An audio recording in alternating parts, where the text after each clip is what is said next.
नमस्कार दोस्तों, मैं हूं आपका दोस्त प्रमोद और आप देख रहे हैं दोस्त इंडिया। जी हाँ, आपने बिल्कुल सही सुना है। असली अयोध्या भारत में नहीं बल्कि नेपाल में है। और जिन श्री राम का टेम्पल यूपी में बनवाने के लिए हम हिंदू ने एक लंबी लीगल लड़ाई लड़ी है। और आखिरकार जब सुप्रीम कोर्ट ने अपने वर्डिक्ट में 2019 में ये बात कही कि राम जन्मभूमि अयोध्या में है जो कि यूपी में है, आप मंदिर बना सकते हैं।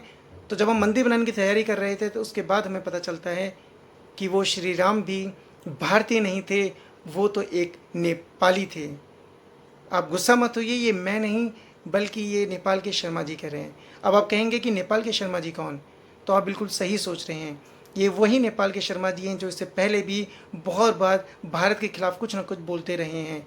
ये हैं नेपाल के प्रधानमंत्री केपी शर्मा ओली जी। आइए देखते हैं कि उन्होंने और क्या क्या बातें कही हैं।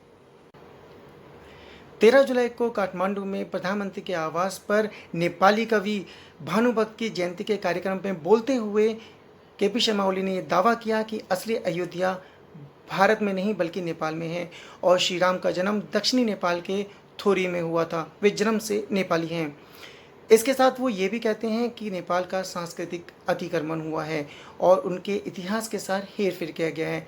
शायद ये बताने की ज़रूरत नहीं है कि वो ये बात कहते हुए किसकी तरफ इशारा कर रहे हैं। इसके अलावा वो ये भी कहते हैं कि वाल्मीकि का आश्रम नेपाल में है और साथ में वो पवित्र स्थान जहाँ पर दशरथ ने पुत्र प्राप्ति के लिए यज्ञ किया था, वो पवित्र स्थान भी नेपाल में है।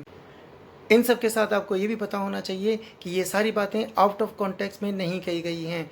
एक्चुअली जिन नेपाली कवि भानुभक्त की जयंती पर ये सारी बातें, ये सारे दावे किए गए हैं, उनका जन्म 1814 में पश्चिमी नेपाल के तनहू में हुआ था और उन्हें वाल्मीकि के रामायण को नेपाली भाषा में अनुवाद करने का श्रेय दिया जाता है। 1868 में इनकी मृत्यु भी हो गई थी। दोस्तों, हम बात करते हैं कि इसके पीछे वो क्या तर्क देते हैं। वो कहते हैं कि दूल्हा दुल्हन के बीच इतनी दूरी पर शादी उस समय संभव ही नहीं थी क्योंकि तब संचार और परिवहन की व्यवस्था ही नहीं थी। सीरियसली ओली जी, आप ये मान सकते हैं कि श्री राम नेपाल से लंका जा सकते हैं और रावण को मारकर वापस भी आ सकते हैं, पर वो यूपी से, जो कि अयोध्या असली अयोध्या है, वहाँ से वो नेपाल में जाकर माता सीता से शादी नहीं रचा सकते। वाह ओली जी, आपकी सोच की तो दाग ही देनी पड़ेगी। बाय द वे, पुष्पक विमान का क्या, उसकी तो कुछ रिस्पेक्ट कर देते, जिनसे होते हुए श्री राम एक दिन के अंदर लंका से अयोध्या वापस आ गए थे। अब ये मत कह देना कि रावण लंका का नहीं बल्कि चाइना का राजा था और श्री राम चाइना गए थे रावण को मारने के लिए और वो वापस भी आ गए थे सिर्फ इसलिए क्योंकि कम्युनिकेशन और ट्रांसपोर्टेशन का सिस्टम अच्छा नहीं था। ये फर्स्ट टाइम नहीं है कि जब नेपाल के पीएम ओली ने भारत के खिलाफ जहर उगला। इससे पहले भी वो कह चुके हैं कि नेपाल में बढ़ते हुए कोरोना केसेस के पीछे इंडियन वायरस है। उन्होंने नेपाल की पार्लियामेंट में ये बात खड़े होकर कही थी कि Indian virus looks more lethal than the Chinese and Spanish, now more are getting infected.